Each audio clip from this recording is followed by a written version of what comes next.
नमो नमः छात्रों।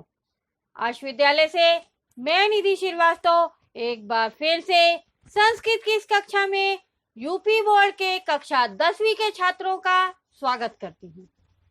छात्रों, पूर्व की कक्षाओं में हम लोगों ने संस्कृत के पद्य व्यूषम के कुछ अध्याय को अध्ययन किया है।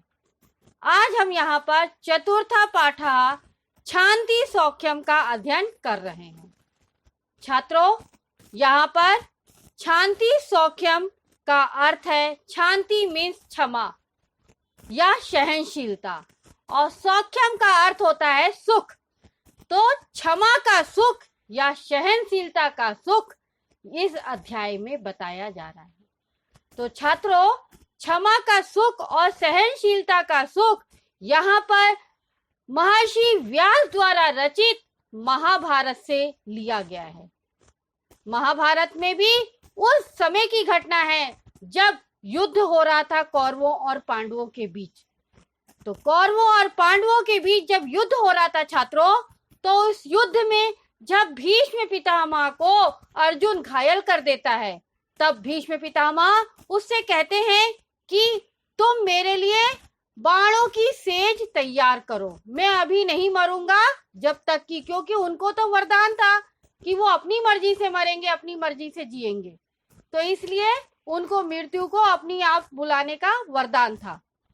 तो इसलिए वो क्या कहते हैं अर्जुन से कि मेरे लिए आप यहाँ पर बाणों की सेज या सैया तैयार कीजिए, मैं यहाँ से लेटे लेटे ही सारे युद्ध को देखूंगा।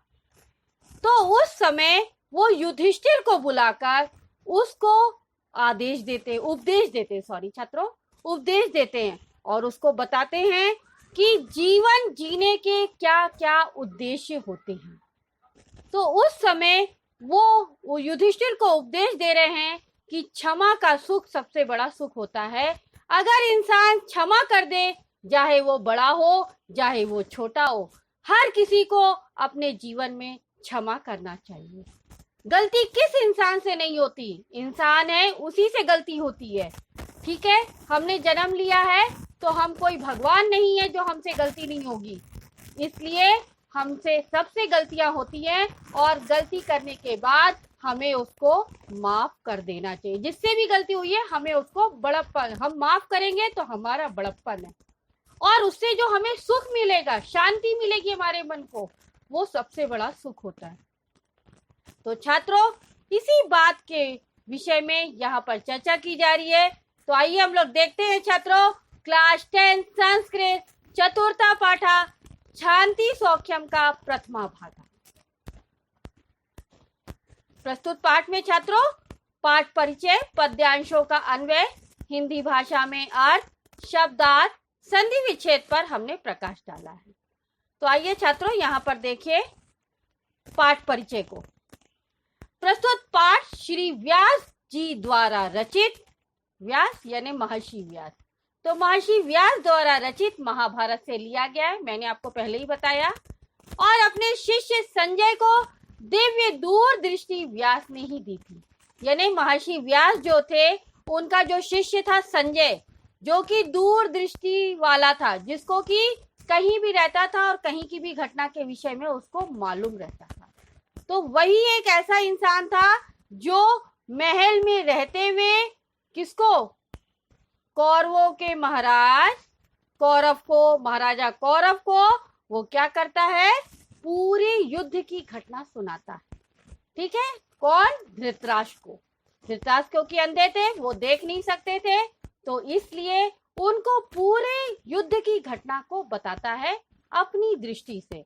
तो महर्षि व्यास जी ने अपने शिष्य संजय को दूरदृष्टि दी हुई थी, जिससे सुदूर हो रहे महाभारत युद्ध का आंखों देखा हाल संजय ने धृतराष्ट्र को सुनाया था। मैंने आपको बताया छात्रों, इस प्रस्तुत पाठ में भी युद्ध के अंत में शर सैया पर लेटे हुए, यानी जब युद्ध समाप्त होता है, शर यानी बाण, शैया यानी सेज या बिस्तर, तो बाणों की बिस्तर पर लेटे हुए भीष्म पितामह के द्वारा युधिष्ठिर को दिए गए उपदेशों का कुछ अंश है।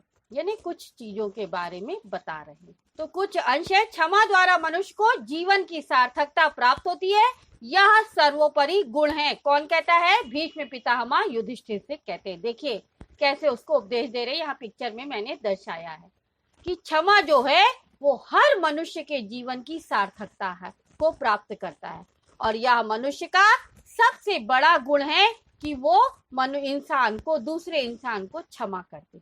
ठीक है, तो आइए यह पाठ जो है ये भीष्म पितामह जो है युधिष्ठिर को समझा रहे हैं, तो वो श्लोकों के माध्यम से बता रहे हैं। तो आइए क्या क्या श्लोक वो बता रहे हैं उसके बारे में हम लोग जानते हैं। तो आइए देखते हैं श्लोक नंबर 1। यो दुर्लभ तरम प्राप्य मानुषम द्विष्टे नरः धर्मावमंता कामात्मा भवेत् स खलु वंचते। क्या कह रहे हैं भीष्म पितामह कि यो दुर्लभ तरम प्राप्य मानुषम द्विष्टे नरः धर्मावमंता कामात्मा भवेत् स खलु वंचते। तो छात्रों श्लोक का सरलात करने के लिए अन्वय करना है, और अन्वय के लिए ये सूत्र है कि कर्ता कर्म क्रिया और इनके विशेषण को उनकी अन्य विभक्तियों के साथ एक पंक्ति में नियोजन करना ही अन्वय है। तो इस सूत्र के माध्यम से हम इस श्लोक का अन्वय करते हैं। यह नरः दुर्लभ तरम मानुषम जन्म, मानुषम यानी जन्म, प्राप्य द्विषेत सह धर्मावमंता कामात्मा च भवेत् स खलु आत्मानं वंचते। ठीक है छात्रों, तो यहाँ पर यह बता रहे हैं कि यह नरा दुर्लभतरम मानुषम जन्म प्राप्य द्विषेत सह धर्मावमंता कामात्मा च भवेत् स खलु आत्मानं वंचते। तो छात्रों इस श्लोक का संदर्भ देख लेते हैं कि प्रस्तुत श्लोक जो है वो हमारी पाठ्य पुस्तक संस्कृत साहित्य के पद्य पीयूषम से संकलित किया गया है, और इस संकलित पद्य पीयूषम में संकलित चतुर्था पाठा शांति सौख्यम शीर्षक से अवतरित है। इस श्लोक में महाभारत के युद्ध में शर शैया पर लेटे हुए, शर यानी मैंने पहले ही बताया बाढ़ की शैया पर लेटे हुए भीष्म पितामह युधिष्ठिर को उपदेश देते हुए कहते हैं कि क्षमा जो है वो मनुष्य का सर्वोत्तम गुण है। ये भी हम आपको पहले बता चुके हैं। तो आइए देखते हैं हम लोग इसका अन्वय से सरलात।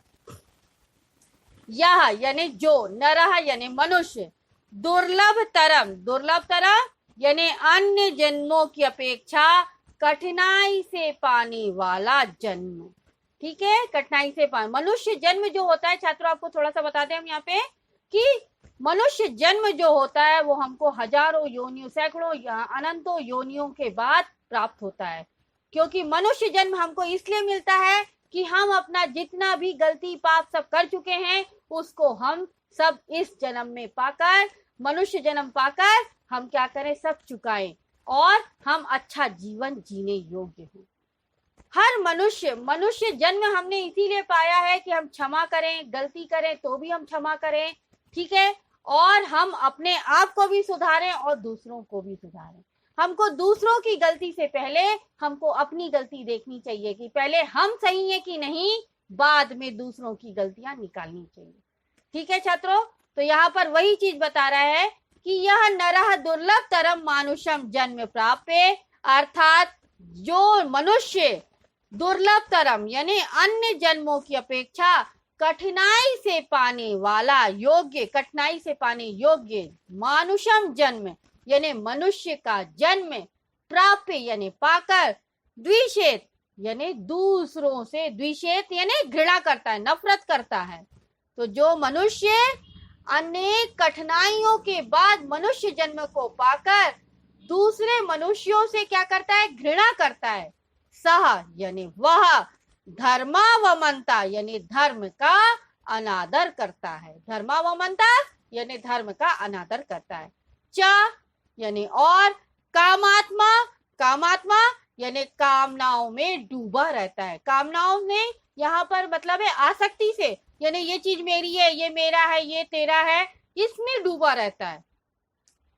भवेत् स खलु आत्मानं वंचति, सा जो अपने आसक्ति में डूबा रहता है, जो आसक्ति को प्राप्त करता है यानी कामनाओं को प्राप्त करता है। सा यानी वह, खलु यानी निश्चय ही, आत्मानम यानी खुद से, वंचते यानी धोखा करता है, यानी वो खुद से धोखा कर रहा है, खुद से छल कपट कर रहा है। तो कितनी बड़ी बात बताई छात्रों कि जो मनुष्य अनेक जन्मों की कठिनाई के बाद मुश्किल से मिला हुआ या मानुष जन्म प्राप्त कर कर भी दूसरों से घृणा करता है और वो क्या करता है छात्रों, वो धर्म का अनादर करता है जब वो घृणा करता है। और साथ ही साथ वो अगर आसक्ति में डूबा है यानी कामात्मा में डूबा हुआ है, यानी वो ये चीज मेरी है वो चीज तेरी है, इसमें अपना पराया में डूबा है, तो वह मनुष्य खुद से ही निश्चय से वो क्या कर रहा है, खुद से ही धोखा कर रहा है छात्रों। ठीक है, आपको अच्छी तरह से ये श्लोक समझ में आ गया होगा ना। यहाँ पर आप इसका लिखा हुआ अर्थ व्याख्या देख लीजिए कि जो मनुष्य अन्य जन्मों की अपेक्षा अधिक दुर्लभ मनुष्य का जन्म पाकर दूसरों से द्वेष करता है, वह धर्म का अनादर करने वाला, कामनाओं में आसक्त रहने वाला होता है, वह अपने से ही धोखा करता है। यहाँ छात्रों विशेष है धर्मावमनता में धर्मस्य अवमनता षष्ठी तत्पुरुष हो रहा है और प्राप्य में ल्य प्रत्यय प्र उपसर्ग आप धातु ल्य प्रत्यय। नाउ सेकंड क्वेश्चन, सेकंड श्लोक देखिए छात्रों, सॉरी। सांत्वेनान्य प्रदानेन प्रियवादेन चाप्युत सम दुख सुखो भूत्वा सा परर्थ महीयते। सांत्वेनान प्रदानेन प्रियवादेन चाप्युत सम दुख सुखो भूत्वा सा परत्र महीते। छात्रों श्लोक का अन्वय करने के लिए हमको ये सूत्र देखना है कि कर्ता कर्म क्रिया और इनके विशेषण को अन्य विभक्तियों के साथ एक पंक्ति में नियोजन करना है। तो छात्रों यहाँ पर अन्वय देख लीजिए। सह सांत्वेन अन्य प्रदानेन उत्प्रियवादेन, ठीक है, चापि सम दुख भूत्वा परर्थ महीयते। क्या कह रहे हैं कि सांत्वेन अन्य प्रदानेन उत्प्रियवादेन चापि सम दुख भूत्वा परर्थ महीयते। ना संदर्भ वही हुआ कि प्रस्तुत श्लोक हमारी पाठ्य पुस्तक संस्कृत साहित्य के पद्य पीयूषम में संकलित शांति सौख्यम नामक शीर्षक से अवतरित है और इस श्लोक में मानव को सुख दुख में समान भाव से रहने की प्रेरणा दी गई है, यानी सुख हो चाहे दुख हो आपको एक समान अपने मन में भाव रखना चाहिए, कभी ऊपर और नीचे, कभी गुस्सा और कभी सुख यानी अच्छा, ऐसा व्यवहार नहीं करना चाहिए।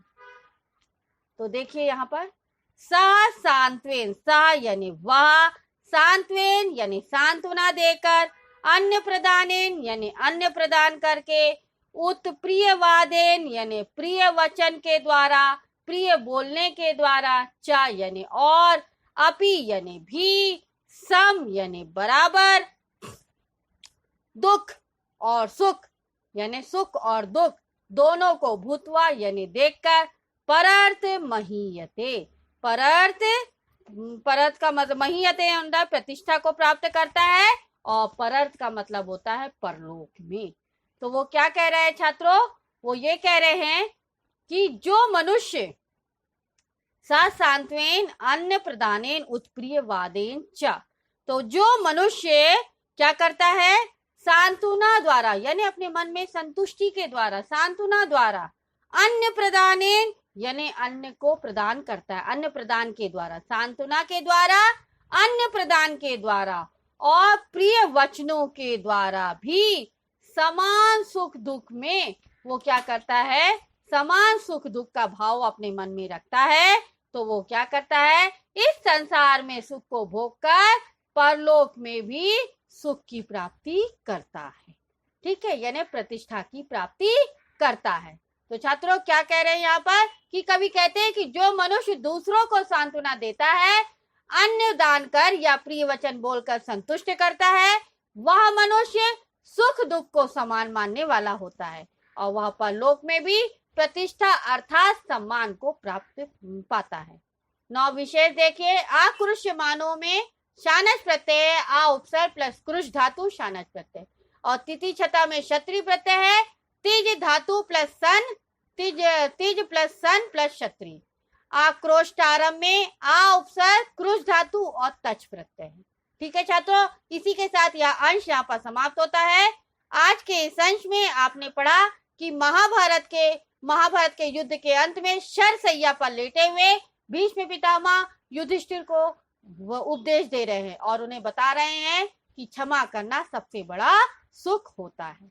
तो छात्रों, आज के इस अंश में अगर आपको कोई भी डाउट है तो आप आश विद्यालय के ऐप्स को लाइक करके क्वेरी में जाकर अपना डाउट पूछ सकते हैं। मैं आपका जवाब जल्द से जल्द दूंगी।